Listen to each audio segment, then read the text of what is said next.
Dr. Peterson? Here. Director Mayo? So my audio's not very good. Okay, but I hear you're here. And Director Orsini? And President Couch? Here. Okay, I got it. All right. Greg, you want to lead us? So can you turn up my audio?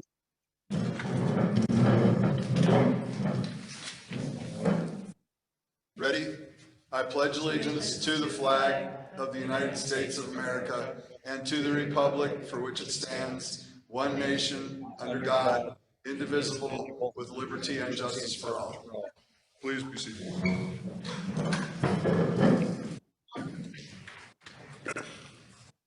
All right. A4 is additions to the agenda, and I guess we changes to the agenda. You have one change to the agenda. We are pulling item E1. Okay. Administrative, we don't have to do any. Okay. So let's have a approval of the agenda minus item D1. E1. E1, oh, sorry. Sorry.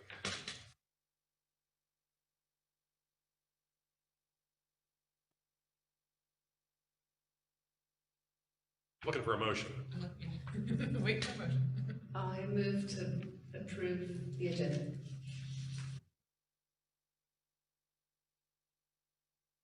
I'll second that. Thank you. I was going to say, if anybody from the public is here for E1 and was going to speak on it, you can speak on it when we come to the public comment and written communications. So if anyone came for that specific item and we just pulled it, you can speak your piece at that point. Would you like a roll call vote for the Yes. vote on the agenda? Okay. Yes. Director Bender? Aye. Director Clark Peterson? Aye. Director Mayo? Now you're muted. Director Orsini? Here. And President Couch? Here. I voted yes, and could you see if Joey could turn my volume up, please?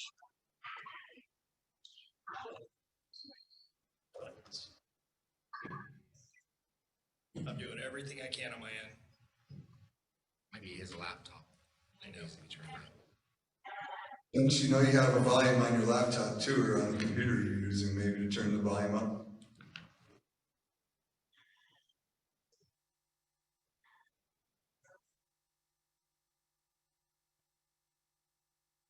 Okay, well, we're going to go on to item B, which are public hearings. These are items of a quasi-judicial or legislative nature. Public comments relevant to these proceedings are invited. And we're going to go to B1, which is conduct public hearing for the annual level of assessments. Let's see.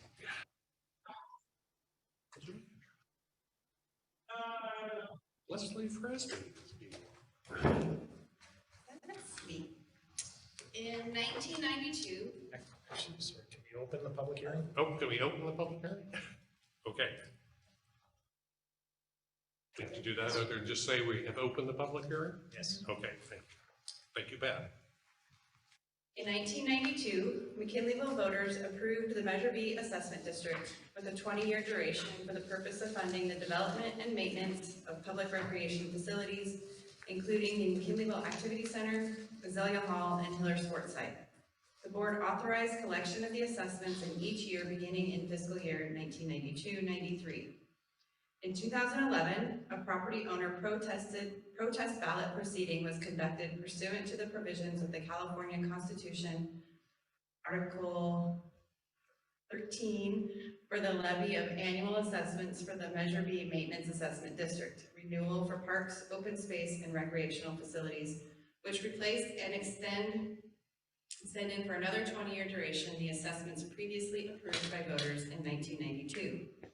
The proposed assessments were approved by the property owners, 55.9% in favor, 45.1% opposed, and the new assessments were levied on the Humboldt County tax rolls for fiscal year 2011-2012, the first year's assessment. In accordance with the provisions of the Landscaping and Lighting Act of 1972 of the California Streets and Highway Code, in order to levy the assessments each fiscal year, an engineer's report, which can be seen in attachment 3, must be prepared and filed with the board regarding the proposed assessments, and the board must conduct a notice public hearing regarding these matters prior to approving and adopting the assessments for the upcoming fiscal year.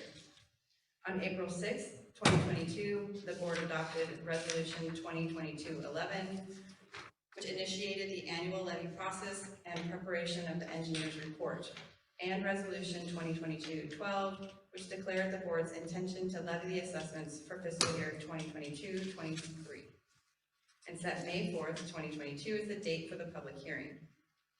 Since the proposed assessments to be levied for fiscal year 2022-23 are equal to or less than the maximum assessments originally approved in 2011, the property owner protest ballot proceeding in accordance with Chapter 3, Section 22626 of the 1972 Act, notice of the public hearing shall be given by causing such notice to be published one time in a newspaper of general circulation at least 10 days prior to the date of the hearing, pursuant to Chapter 1, Article 3, Sections 22552 and 22553 of the Act. See attachment 4. Staff recommends the board follow the below process related to the proposed annual levy of the assessments for fiscal year 2022-2023 of the Measure B Assessment District. 1, open public hearing, listen to staff comments and recommendation to the board, open public testimony and consider any public input and written protests, close the public hearing. Staff recommends the board adopt resolutions 2022-13 and 2022-14. Resolution 2022-13, approving the annual engineer's report for fiscal year 2022-23.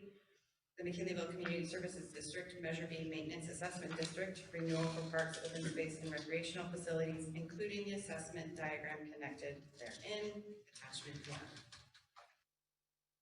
Adopt Resolution 2022-14, ordering the levy and collection of assessments within the McKinleyville Community Services District, Measure B Maintenance Assessment District, renewal for parks, open space, and recreational facilities for fiscal year 2022-23, in attachment 2.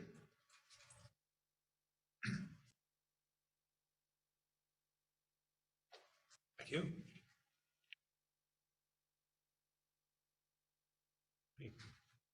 Board members want to comment before I open to the public? Okay, well, we will open public testimony, consider any public input and written protests. Anyone here for that item? Anyone in the Zoomiverse out there?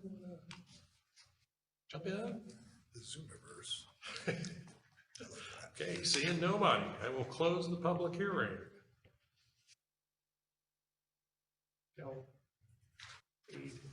Motion. I'll move per staff recommendation. No second. Okay, we have a motion and a second.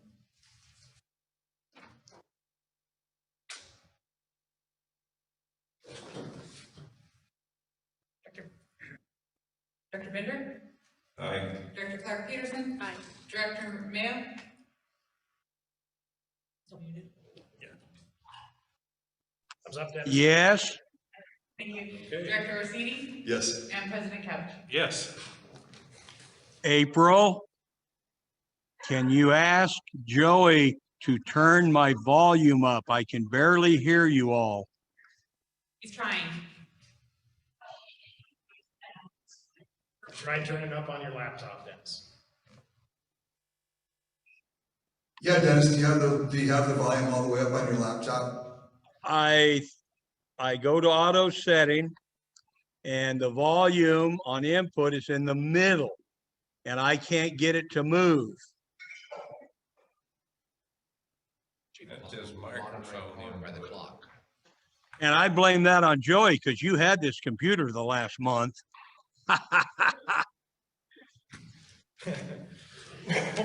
It's your fault, Joey. Well, Joey's working on it. Anyway, I can hear you, but it's really hard So just actually holler pretty loud at me when it's vote time and I'll do my best. Thank you. Okay, we did good on the last one with you, so. All right, we're gonna move on to item C, which is public comment and written communication. Any person may address the board at this time upon any subject not identified on this agenda, but within the jurisdiction of the McKinleyville Community Service District. However, any matter that requires action will be referred to staff for report of action at a subsequent committee or board meeting. As to matters on the agenda, an opportunity will be given to address the board when the matter is considered. Comments are limited to 3 minutes. Letters should be used for complex issues. So anyone want to, I see someone, we have someone to speak. Someone hovering in the back. I don't hover very well, but, kind of out of order normally when we have the David Baldasser, CSD employee, have the meeting that the board members consider the wage and benefit package. We tried to bring cookies, and we didn't bring any homemade cookies last time. So we've got cookies for every board member. Those Audrey cookies? Yes. They're Audrey cookies, they're good. Who's getting Dennis's section? Let me sit here when he gets back. Thank you. Tell Audrey I said thank you. Yeah, thank you. Hopefully you like chocolate chip. Actually, if you guys would speak into your microphones, I think I might hear you. We're gonna eat your cookies, Dennis. There's more for everybody else. Here, leave those there for now.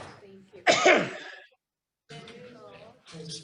Appreciate you guys very much, everybody. Thank Thanks, you. David. Thank you. There is somebody on Zoom, Chad Suffolk. Okay, someone on Zoom has their hand up, so.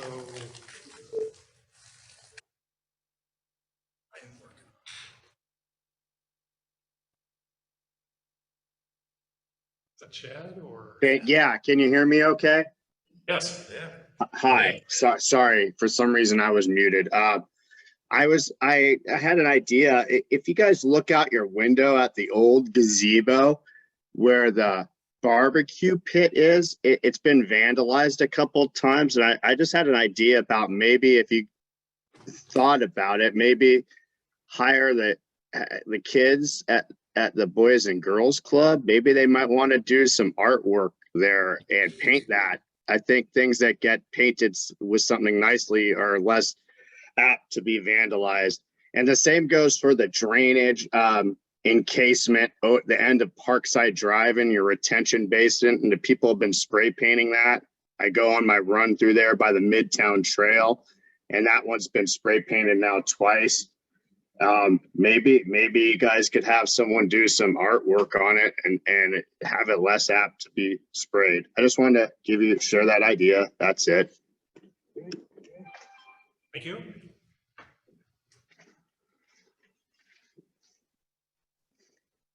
Was that the under the gazebo or under the No, the gazebo, like, look straight this way. Oh, it's that one there? Yeah. Oh, okay. So gazebo, not the picnic area. Okay, no one else?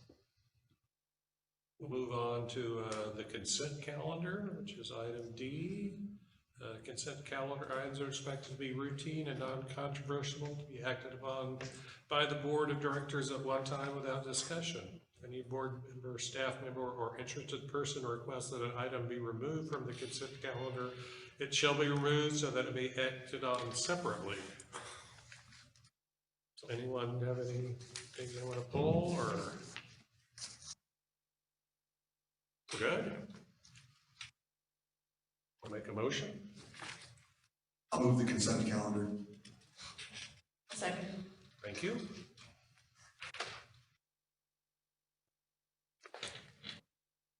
Director Bender?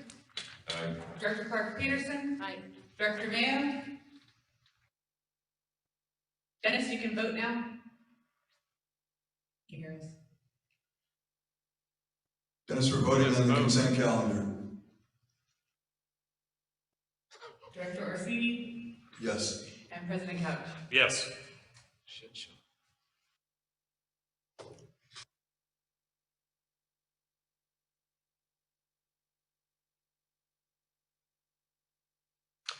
Right, so now we get to move on to E, continued and new business. So E1 got pulled, we're gonna go to E2, Central Avenue Water and Sewer Mainline Rehabilitation Project, basis of design report. I think we have guests doing that, I believe. We do indeed, yes. So Joey, if you could put the presentation up. We have Nate Stevens from VHG. As the board is aware, we have started on our first water and sewer line rehab project. And we're rehabbing the water main along on water and sewer mains on Central Avenue from Sutter to Hiller. And I am just going to turn it over to Nate to let him walk us through the basis of design report that they've just finished. Well, you just said pretty much everything I was going to say. So. Thanks for coming, Nate.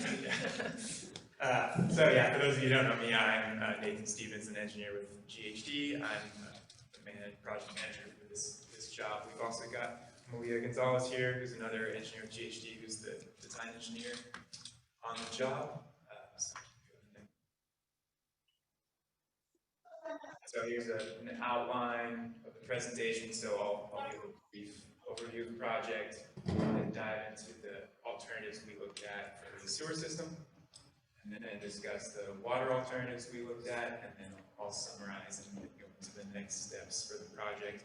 And then just the time, I'm going to be brushing over some things pretty quickly. Feel free, if you have any questions, just stop me or ask if you want me to expand on anything, happy to do that. All right, so project overview. So you can see this is at Hartwood and Central, I believe. And so there's a sewer manhole right here and then a couple water valves here where we're facing on. So those are the sewer and water mains that we're talking about here, from Sutter Road to Hiller along Central. And this, you can't see very well, but so this is the extent of the project. So we've got a sewer figure on the left and a water figure on the right. And the red lines are the lines that we're either replacing or rehabilitating. So again, within Central Avenue, pretty much all the water and sewer mains. From Sutter to Hiller, we've got approximately 2,000 feet of 8-inch sewer and 700 feet of 6-inch sewer. And about 2,200 feet of 16-inch water main that we're rehabbing. They're all constructed of asbestos AC pipe, went in the 70s. Hey Nate, if anybody's interested, that's on page 268 and 269 in the board packet, if you would like to see that. I've got a picture of that. Thank you. Okay, so purpose, why are we doing this? So the water and sewer mains went into the 70s. Like I said, they're all AC pipe, which is susceptible to corrosion, particularly in a sewer main when you have off-gassing from sewer flowing in a pipe. And the existing pipe, particularly the sewer main within Central Avenue, is significantly degraded, and that can lead to a whole slew of problems. So, and you can see this photo is actually from a sample that was taken as a part of the master plan effort that we worked on. And this is 8-inch sewer AC pipe, but it's from the School Road portion of the system, but just so you can get an idea before looking at. So the condition of the sewer main within Central was the main driver for this. And while we're doing it, it made sense to also rehab the 50-year-old water mains as well to minimize disruption to traffic and businesses and try and keep costs down for contractor mobilization. So this project was identified in the master plan efforts that we did, and it's also met for the district's CIP. So, very complicated slide here. Overview of the project process.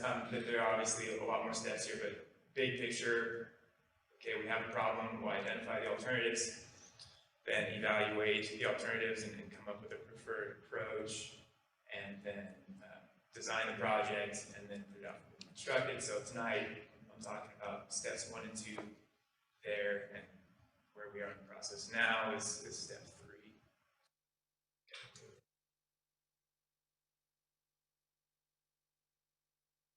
So, things that we considered for our alternatives analysis, I'll read these real quick. So technical feasibility, constructability, service interruptions, minimizing service interruptions, minimizing traffic impacts, and the capacity we get at the various alternatives. So, will we get enough water flowing? Will we have enough capacity to meet sewer flows? Life expectancy, permitting requirements, environmental implications, and cost, of course, is a big one, and district staff preference as well. So those are all things we're considering in alternatives. So, all right, moving into the sewer alternatives. So I've got 2 columns here. The one on the left is alternatives that we analyze in our report, and the column on the right is for alternatives that we considered and dismissed for various reasons, whether it be technical feasibility or them being cost prohibitive. So I'm not going to go into those on the right unless anyone has any questions. But the 3 alternatives we looked at for the sewer project were open cut trenching in a new pipe within the existing sewer main alignment. The second alternative was pipe bursting, and the third was secured in place pipe CIPP lining, and I'll go into a little bit more detail on each of those in the next slide. Okay, so a couple photos here, one for CIPP lining and one for pipe bursting. I did not include a photo for open cut trenching because there wasn't room, and I think everyone is pretty familiar with that is. So that's the conventional standard method of pipe installation, where you have an excavator or a backhoe, you dig a trench, you put the pipe in, and then you backfill the trench. CIPP lining, so that's the bottom left here. You can see this is a flexible fabric tube that's saturated with a resin, and it gets pulled through the existing pipe. So that flexible tube gets pulled through the existing 8-inch or 6-inch main, or whatever we're talking about, and then it cures, and they'll heat cure it with steam or hot water, or cured that way as well. So that's CIPP in a nutshell. It ends up being a fully structural pipe. So once it's cured, it uses the existing pipe as a form, but then after it's cured, the existing pipe could disappear and you have a fully structural pipe in your liner. And bursting here's a photo of bursting, right? So this is a bursting head here, and then this is a pre-fused string of HDPE pipe. So what they do is they pull this contraption through the existing pipe. So the bursting head comes through, busts up the existing pipe, and then pulls the new pipe in immediately behind it to fill that void. And eliminate trenching that way. It's a trenchless alternative. So you have entry and exit pits and pull it through. So that's what I'm talking about here with these different alternatives. Go to the next slide. All right, so we performed a cost analysis, and this is what we came up with for each of the 3 alternatives. So about 1.9 million for open cut trenching a new sewer main, 1.7 million for pipe bursting, and just shy of 950K for CIPP lining. And then I've got some more alternative or advantages, disadvantages, like cost on the next. Like a lot of words up here. I'm not going to read them all, but the take-home message is that for the sewer project, CIPP lining is a slam dunk. It's the cheapest alternative. It results in the least traffic disturbance. You don't have to trench anything. You can pull it in through existing manholes, and it's still going to have the least surface disturbance. So you see the cost on paving and surface restoration. One drawback for that alternative is there's no one locally who does it. It's a pretty specialized work, so it would require a subcontractor from that area. But CIPP lining of sewer mains is fairly popular. Arcata recently did a CIPP lining project, and GRS was the prime local contractor. They subbed out to who came up with the lining. But so, anyhow, that's our recommended alternative for the sewer system. For those reasons.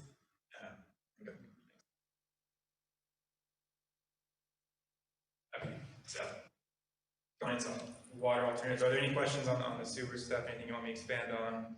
Yeah, I had some questions. So, so while I appreciate the significant difference in the cost for the CIPP lining, the condition of that pipe is there's some significant offsets, and you know, the pipe is, I know the pipe is not that good. I could only imagine now. I haven't looked at the video on it in probably 3 or 4 years. How do we go about, so usually when you lay pipe and when you get done with it, you'd camera it, you'd mandrel it, and you'd make sure that you had, you know, that it was round, and that, you know, that it was, everything was right. How do you go about verifying that you're going to meet the specifications when you're going through a pipe that had failed already? Yeah, so some decent impact there. So district staff did re-CCTV this section. So the last video, I think, was like 7 years old or something like that. So it's getting to that point where it's maybe a little too old to rely on. But they re-CCTV'd it, and then GHD staff reviewed that footage, and there are a couple points where there are significant offsets that you can line through, but then you don't fix the hydraulic issues. So we figured into our cost estimate a couple spots where there will be point repairs, and you actually excavate and cut out a chunk and tie it all together with a straight section to eliminate those. So that's one piece. Then to your other question about QC of the new system put in. So the contractor for projects like this is typically required to CCTV before and after. And I've got a photo actually later where you see a still image from pre-mining and post-line. And I think you answered my question completely, because of the quality of that. I think my major concern was because you're going to be reducing the inside diameter of the pipe because of the thickness of the CIPP. But if you do away with those, if you spot repair the pipeline and then you run your CIPP through that whole thing, I think that answers all the questions I had about my concerns. So yeah, and touching on reducing the thickness or the cross-sectional area of the pipe, it'll probably be, this liner will be less than a half-inch thick. Half-inch per side? Or? Yeah, so you get an inch reduction, but what you'll find often is that with the increased coefficient of friction, you reduce your cross-sectional area, but you get a small increase. You get less friction, yeah.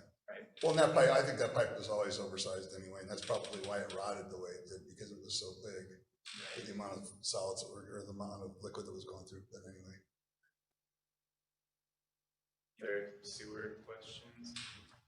I was gonna say, so we're going from Sutter to Hiller, and Hiller, is that where the pipes go over to the plant from, I mean, kind of that area? Some do. Some do? Yeah, some go down Hiller. Yeah. Most of the flow in that pipe is just what's on Central Avenue. There's no. And then all this area behind here, South and all that. Okay. Water. Agua. Okay. Title, yeah, we go next.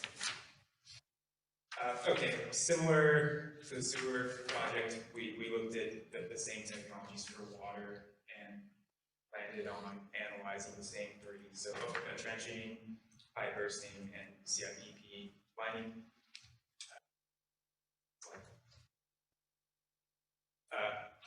So the cost estimate for the water system was a little tighter than the sewer. We've got, for trenching a new pipe, we came in at 2.2 million, bursting just shy of 2.1 million, and the CIPP lining came in a little over 1.6 million.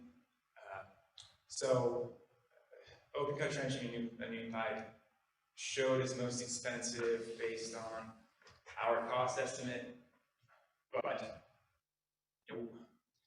talk about construction cost estimate. So we do the best we can as engineers to estimate what costs are going to be. We don't control contractor costs. At the end of the day, what matters is how costs come in on bid day, and there are a lot of factors that can impact how costs come in on bid day. At Greg Smiley, you've seen a bid or two. Well, I know, but if you hit it right on the nut, you'll say, we did a great job. If they come higher, you'll say, well, we have no control, so. If we nailed it, we're geniuses. Yeah. But so, wanted to throw that out there. I mean, if you see bids for a job like this, you can see the spread from 4 or 5 contractors bid. There can be a huge range. So keep that in mind as I go into the next slide and talk about what we landed on. So again, a lot of words. I'm not going to go through them all. We deliberated this quite a bit, and it's fleshed out in the quite lengthy report. Sorry about that. I don't know if you guys actually read through that thing, but I did. It is in the board packet. Yeah. So yeah, I got long on this, a lot of alternatives, but we landed on recommending a new trenched, open cut trench pipe, even though it showed as the most expensive alternative for a couple reasons.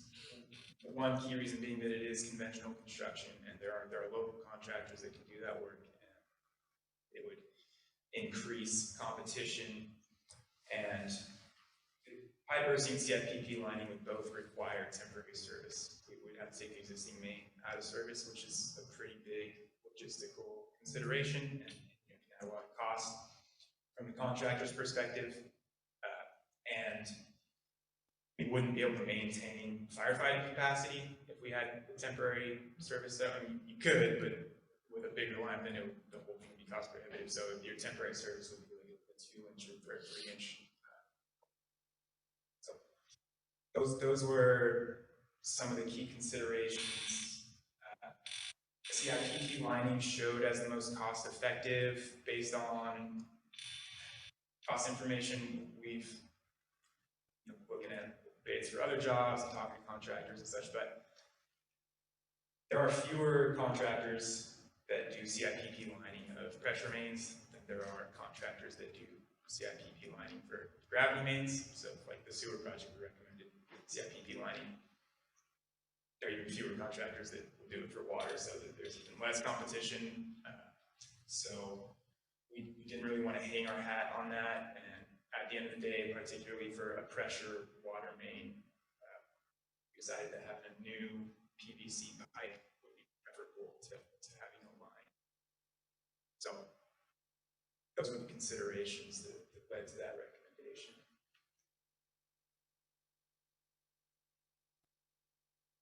So, summary and next steps for the project. Well, so are there any water-specific questions?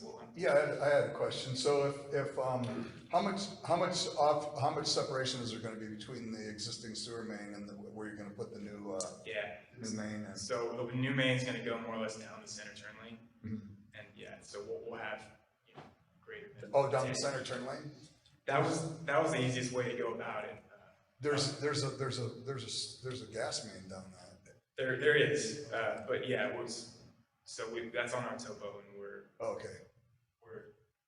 quite a bit away from that. It's not going to be. Yeah, there is one spot where it ends up getting fairly close, and so we're crossing to the other side of the gas lane or gas line and getting our separation again. Any other water questions? Yeah, I had one other one. Sorry. So one thing to keep in mind is that when we finally decommission the water main, the existing water main, we're going to have to make sure that we're aware of the fact that our standards say that it would have to be physical separation in those in that pipe. gonna have to be physically separated, and that pipe's gonna have to be slurried, it's gonna have to be, so that's also a cost that's gonna have to be included in this is also. So our intent is that we're gonna leave the existing main in service, we're gonna put in, Well, I understand that, but at some point, it's gonna be decommissioned, yeah. oh, dead. So will I, but anyway, James, you have to remember that. We did. James will be living in Arkansas by then or something. In a hut. I just, it's just one of them things. Yeah. Tent. In a tent. But we will have valves, so it'll be easy to isolate that old pipe and just close it off and, dig it up and Yeah. store it. Right, If valves still work. Or we're all dead.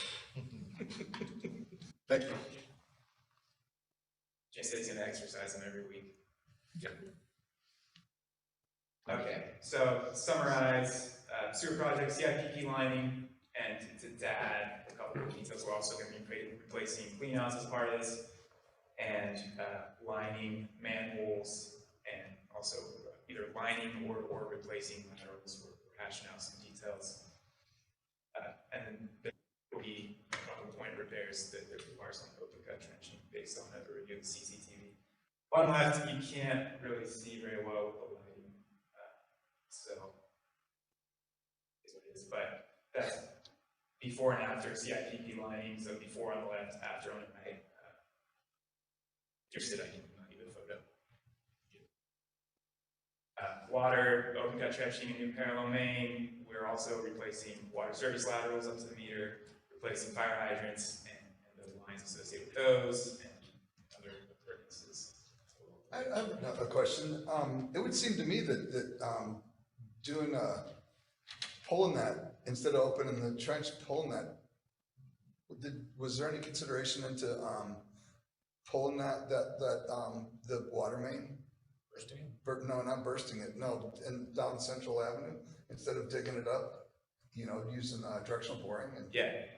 Yeah, so given the size of the water main and the drill rig you would need, and the rods with the drill rig and the entry and exit angles, Yeah, you'd have. you would end up being like 20 feet deep. Yeah, Or, that's a ballpark, but it would be prohibitively deep to where you can never get to it. never get to it. Yeah, so yeah, we did consider Okay. it. Because that is a big pipe. Right. They'd have to stretch it all the way to School Road. And way down area is a total 70 feet walking off. Yeah. Driveway is yeah, so yeah, it'd be tricky. Okay. Next slide. Okay, and next steps, yeah, so we're working on our 30% design, conceptual drawings. Now, those will be done here shortly. We will be filing a notice of exemption to satisfy SQL requirements. We have a couple more design packages that go to district staff for review, and then ultimately looking to bid the project at the end of 2022. Have the district get a contractor on board and start construction spring 2020. Now, you know that when you do the traffic control plan, or when the contractor does the traffic control plan, the county's gonna make them work at night, so that's probably gonna add expenses too. Yeah, I think they're gonna wanna work at night. Yeah, maybe. Yeah, save them a lot of heartache. Okay, next slide. Right. Oh. Any questions? Yeah. Thank you very much, Nick. Oh, I had a question. So Mike, are we gonna eventually have another project going north? North from Hillard? Yeah. Yeah, we're gonna eventually, well, I don't know about replace every water and sewer line, but replace the vast majority of them, so yeah. I think the next teed up one is probably the force mains at the sewer lift stations. Give Central a break for a little while before we get back there. Thank you. I still can't hear about them. For sure. Let's go. I also did want to bring the board's attention to, so as you know, through our bond offer we set aside $2 million for both the water and the sewer, so a total of $4 million. Sewer came in under $1 million. Water came in just over that 2 million. But we do have money we've been setting aside for this project as well. So I think we're gonna come in under sewer, come in a little bit over that 2 million on water, but I think we have plenty of money in reserves. So. Wait.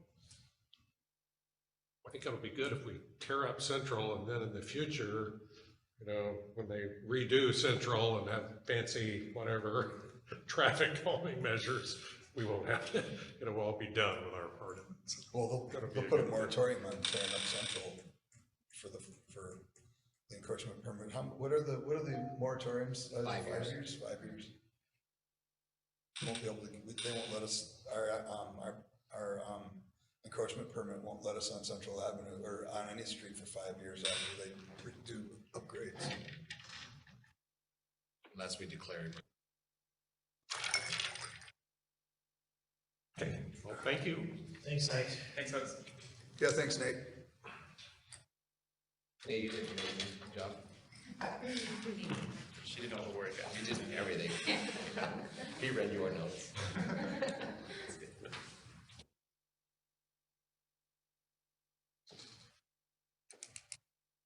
So our next item is E3, review operations draft budget for water, wastewater, and streetlight funds, fiscal year 2022, 2023. Colorado gets. Hi. Good to see everybody again. So what you have in front of you, this is the draft budget for the operations department. It includes the water, wastewater, and streetlight funds. So the budget's developed based on current cost trends and estimates. Information from the capital improvement budget's included. This was previously presented to the board. There's two things that we want to highlight about the water and the wastewater budgets. It's if you'll notice in the other revenue line item, those line items do go up significantly. That's because of the grants that the district has received.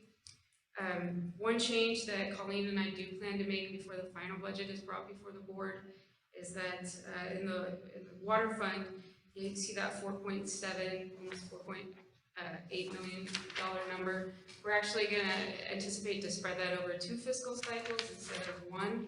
So, so that number will go down quite a bit, but that's just because that's how we anticipate the reimbursements to come in at this point. And so that's a change from when we submitted the budget a week ago.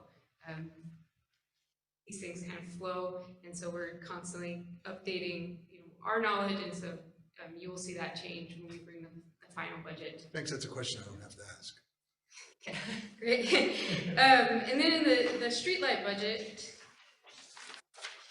you will notice that there is a deficit in that budget. The deficit in that budget is because there was a project that was budgeted in this fiscal year, the streetlight poles construction, thank you. And that's actually going to be completed in the next fiscal cycle. While that is a deficit in the budget, that's because of accumulated surplus in prior years.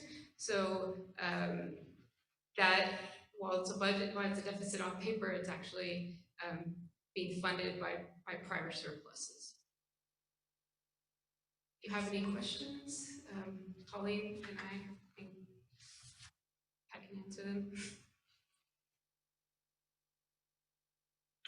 So I just, I very much appreciate, specifically in the streetlight budget, is the replacement of the photo cells. It's important to, Pole inspections. Oh, no, I'm talking about the photo cell on the poles, or on the streetlights.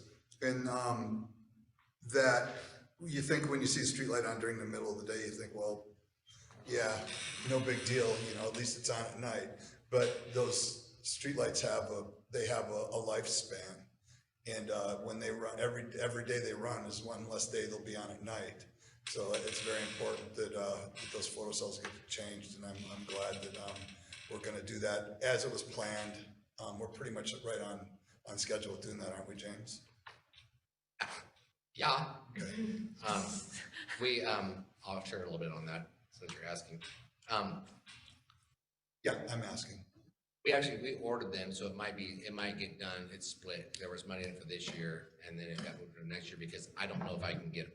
So we have 240 of them ordered, but I don't know if I'm gonna get them. Yeah, supply chain things, you might not get them until 2 years from now. Yeah, so to cover my butt, it's moved into next year in case it doesn't happen.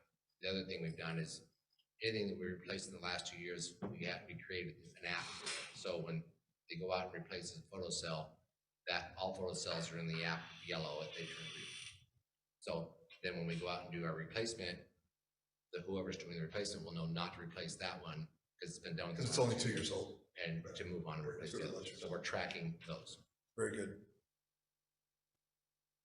In case we're wondering. We need to get every year we can out of those LED streetlights. Thank you.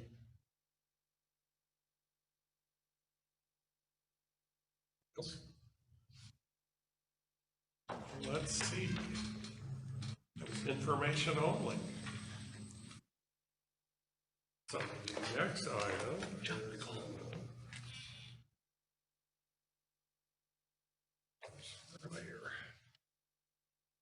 Want me to take it from these? Yeah, well, I'm gonna, this is the Humboldt Local Agency Formation Commission official ballot selection, and I'm on it, so I'm gonna recuse myself.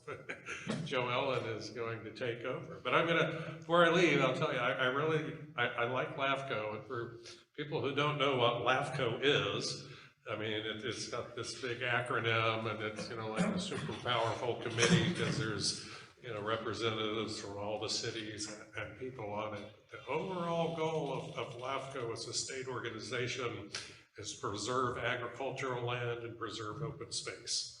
So that's what LAFCO is supposed to do. In orderly development and orderly creation of. Yeah. Orderly development is secondary to the preserving of open space and preserving ag land. So it's in the Cortese-Knox Act, which is what set up LAFCO. It was written by, a lady from Southern California, from Orange County, who saw, everything just get turned into development. So, anyway, that's what LAFCO's about. So now I will leave and let you guys in. So what's your preference before you go? Well, nominate me for both of them. Okay. Because we don't know what's gonna happen. Okay. And the other thing, I think it's good to have McKinleyville represented on LAFCO.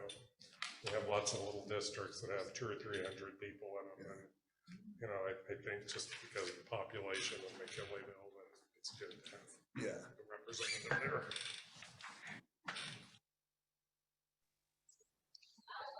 Do we need a nomination?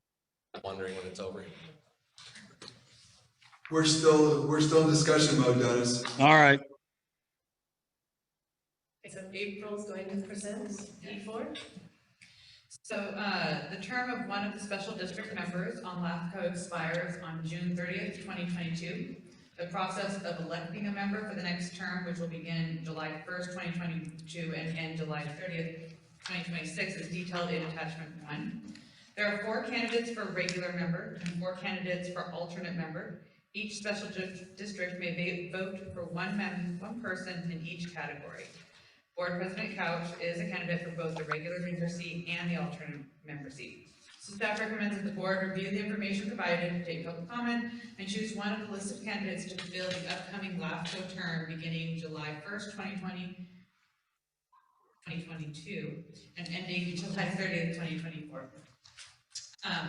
And so this is a vote. This isn't a nomination. We nominated him at a previous board meeting. So this is the actual, you're putting in for a ballot. And we need to pick 2 candidates or one? One candidate for each. So One one candidate? candidate for the regular and one candidate for alternate. Okay. Correct. That's what I thought. Don't see any. So now can I make a motion? Yes. Go for it. So I would like to nominate David for one position, and then I would like to nominate David for the second position. You want a second? Aren't we supposed to do them one at a time? That's fine. So let's nominate, I nominate David for the first in line then. Regular member? So we're, So it's a motion for David. To the vote regular. for regular member? okay, Dave Couch. okay, did you want to second that motion? I'll second the motion to nominate David Couch for the regular member of LAFCO. Okay, so just a clarification, this is to vote for him on the ballot, not to nominate him for the ballot, is that correct? It's to vote for him on. Vote for him on the ballot, thank you. Just want to clarify. Ready for the roll call? Director Bender? Aye. Director Mayo? Yes, Director Orsini? Yes. And Vice President Clark Peterson? Aye. And then I'll move to vote for him on the alternate ballot, as the alternate seat too on the ballot. and I'll second that.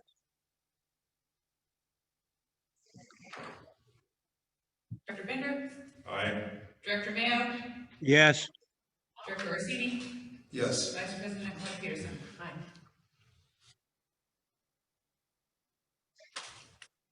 We're done, David. Good job, Colin. Crushed it. Troy's gonna get the main seat. Don't ask. Nothing but bags.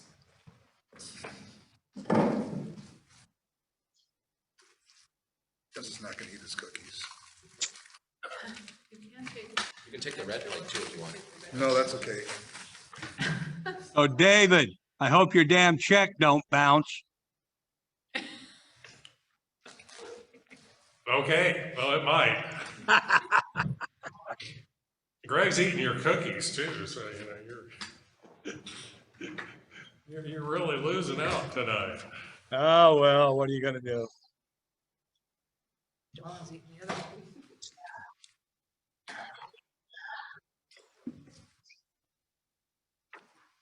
Okay, well, that concludes continued and new business, so we get to go to reports.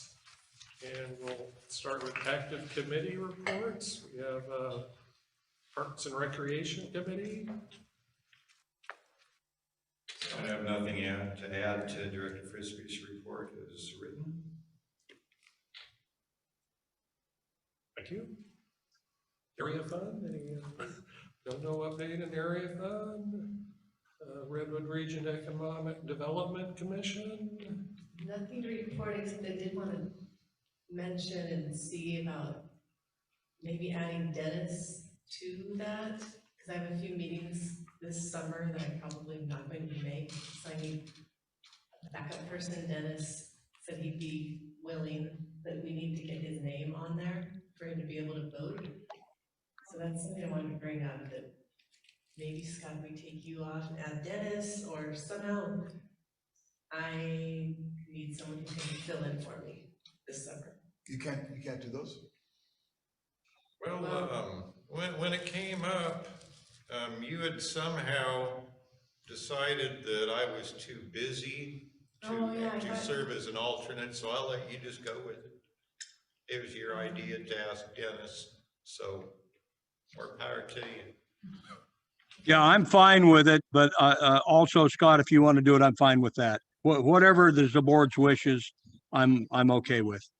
Same with me. I just thought when you couldn't do it the other time when I was out of town, that I was like, oh, I don't want to keep bugging Scott for this summer, so maybe Dennis can go, but he couldn't because they needed him to be on the roster, so you Well, can it's technically my job as appointed by President Couch, so I'll gladly go ahead and Okay. fulfill that duty. Oh, cool, okay.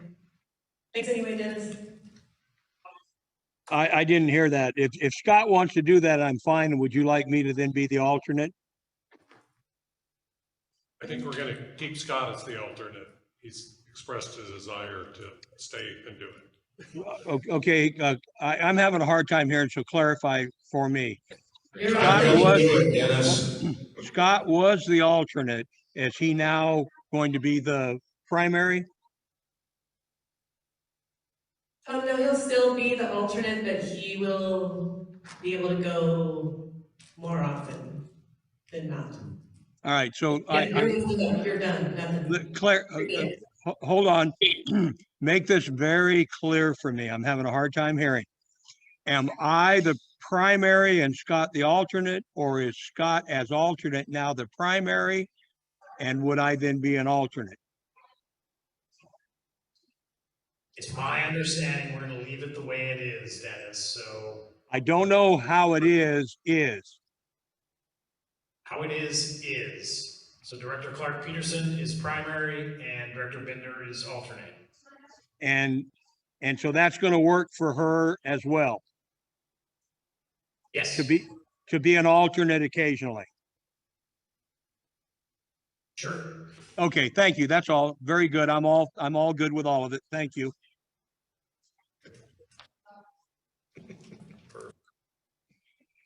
All right, next we have the McKinleyville Senior Center Board Liaison.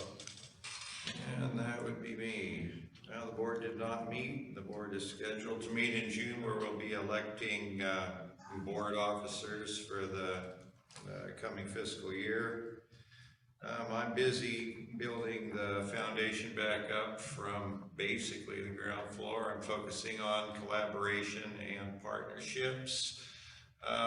Since I took over 3 weeks ago, we've fostered a relationship with the AmeriCorps RSVP program to provide volunteer support for our existing volunteers and for new volunteers. I went to an Area 1 Agency on Aging meeting today regarding home sharing program. I have another appointment. I'm meeting with Maggie, the executive director of A1AA. Sometime in the future, next week, I'll be meeting with 3 executives from the Humboldt Senior Resource Center, and we're going to be discussing collaborative programming and nutritional options. So cross your fingers. Thank you. Let's see, Audit Committee, we didn't meet, right? We did not meet. Employee negotiations, we did not meet, although we received cookies, so. So thank you, guys. It's a plus, yes, thank you employees for cookies. Yes. McKinleyville Municipal Advisory Committee. We did meet, and we had, thanks to April, we had Brown Act training, and then we spent the vast majority of the rest of the meeting discussing coming meetings. One of the things that we did discuss during the meeting was the joint meeting that we're supposed to have between MCSD Board of Directors and the MCMAC. So I'm sure we'll be hearing more about that. Did we come up, there was a date on that too, wasn't there? We're planning on doing it in October. Yeah. It has been added to your special board meeting agenda to talk about next Saturday, 2 potential topics. Okay. And anyway, we covered it. We covered a whole gamut of situations and things that we want to talk about. So anyway, we've got probably enough agenda items for the rest of the year, along with finishing up the town center ordinance. Anything else that you wanted to add? Good job.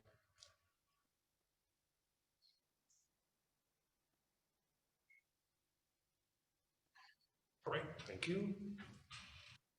Humboldt Local Agency Formation Commission did not meet this last month. Environmental Matters Committees, we did not meet. Ad hoc committee for the community forest. We have a meeting to go look at the Southern Access Wednesday at 1 o'clock.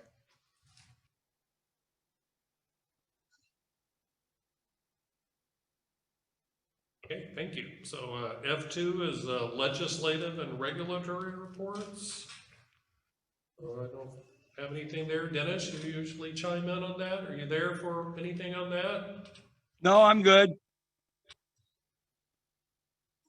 I've got a CSDA legislative meeting Friday morning, and I don't have have anything else to add at this time. I'll give a report when I'm back, you guys. It's kind of hard to talk here. I'm having a hell of a time hearing everybody. Okay, thank you. Okay, staff reports. Board services?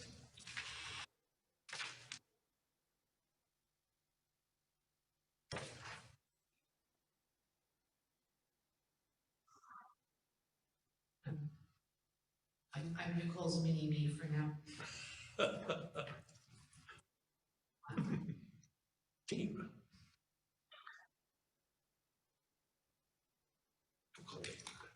So, the only thing I think we would add to the written report, and the only thing we'd highlight for the board, was April's lock day was complete. That's the second lock we've done since the end of the moratorium. We started off with a list of 190 notifications. We ended up only locking 7 customers. So we arranged a lot of amortizations, we got a lot of payments. And we've been referring customers to Family Resource Center. We still don't have any information from the state about the low-income housing water assistance program. They keep saying they'll put something out in May. It's now May, and we're waiting. We're waiting. As soon as we have something, we'll be able to encourage them to sign up for that.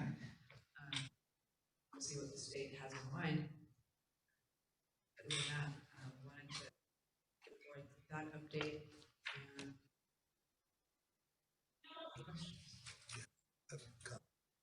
Okay, Greg had a.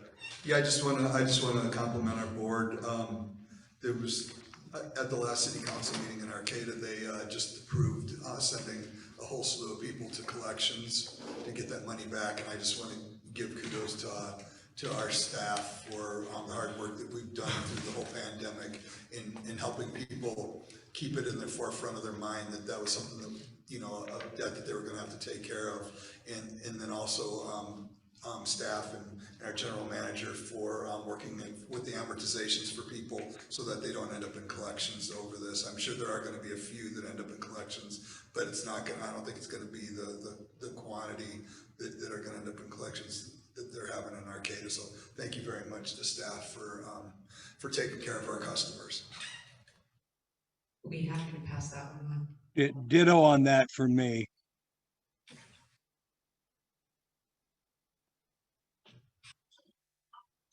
Okay, so B is Operations Department.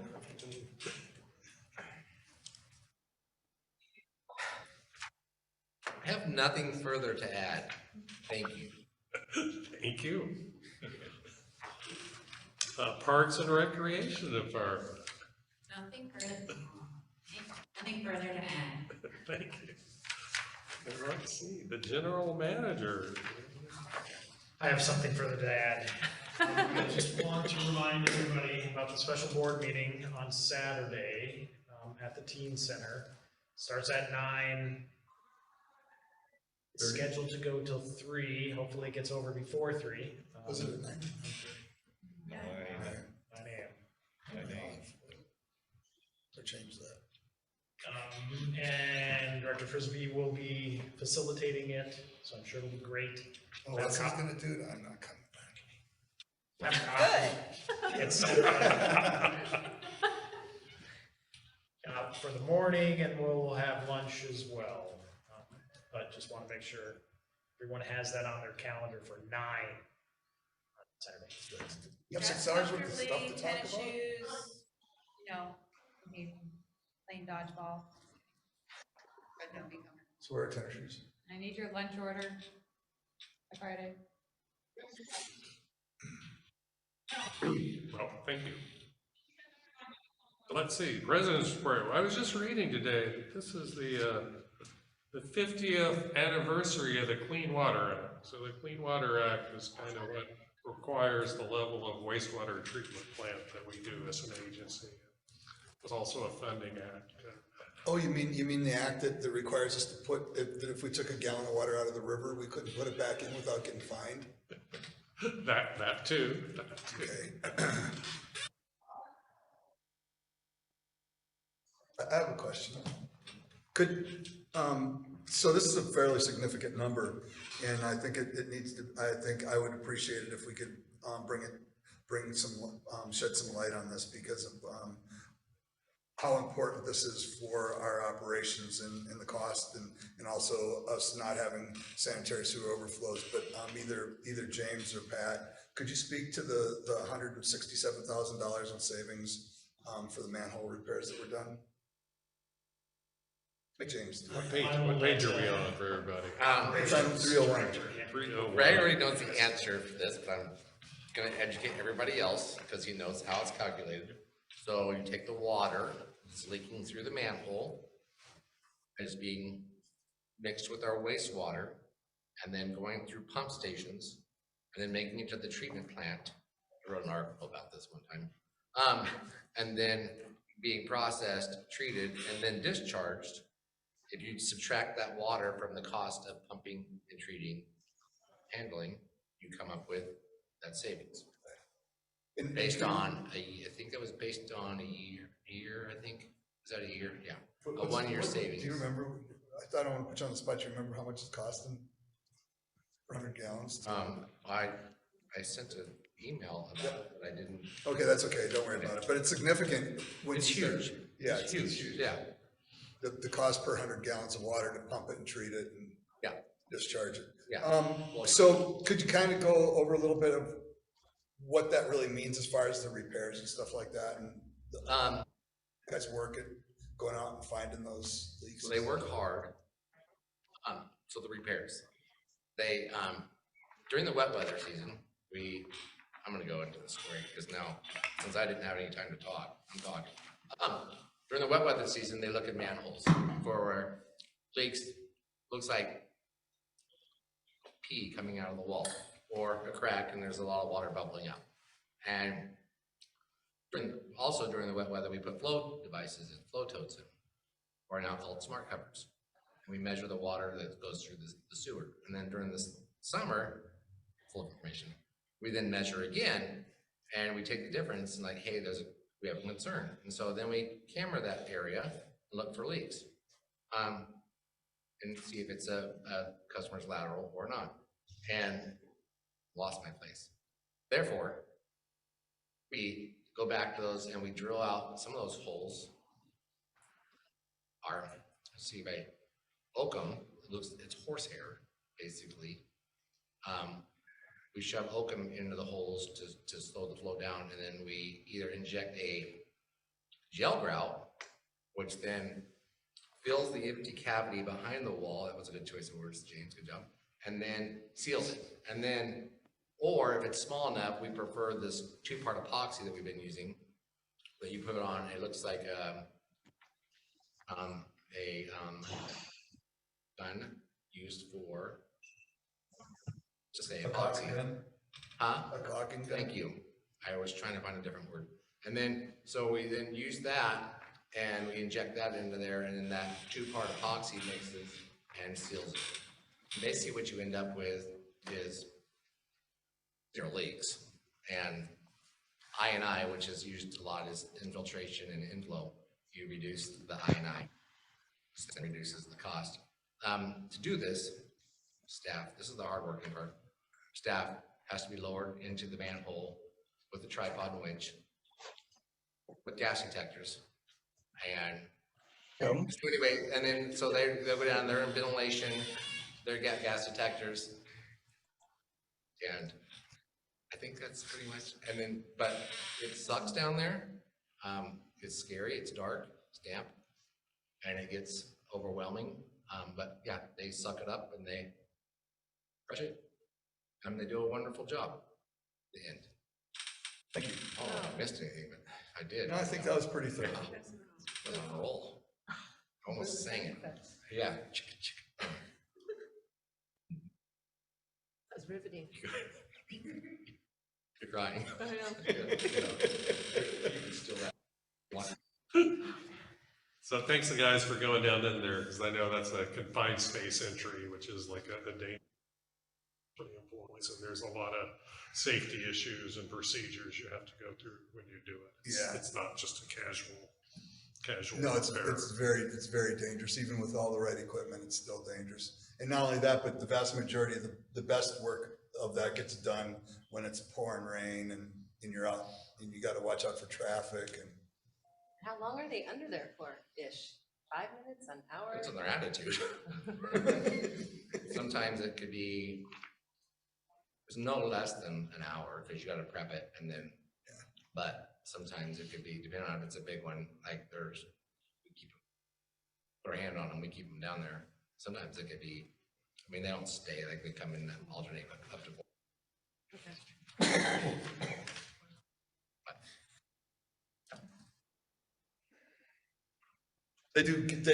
they volunteer to go in there. The guys. I would rather be in there than sitting at my desk, like, it's fun. They're not forced to go in there as opposed to what James is leading on. No, I didn't say it forward, we just forced them to stay. You force them to stay. That's it. Well, okay, I think that, I don't know, do we have anything else to do tonight?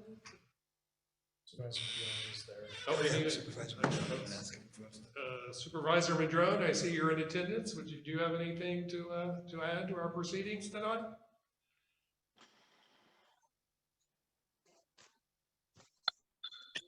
Thank you, Mr. Chairman. No, you guys did fast work tonight. Enjoy your evening. Thanks for asking. All right, thanks for being there. Well, do we need a motion to adjourn, or can I just adjourn the meeting, right? Adjourning the meeting.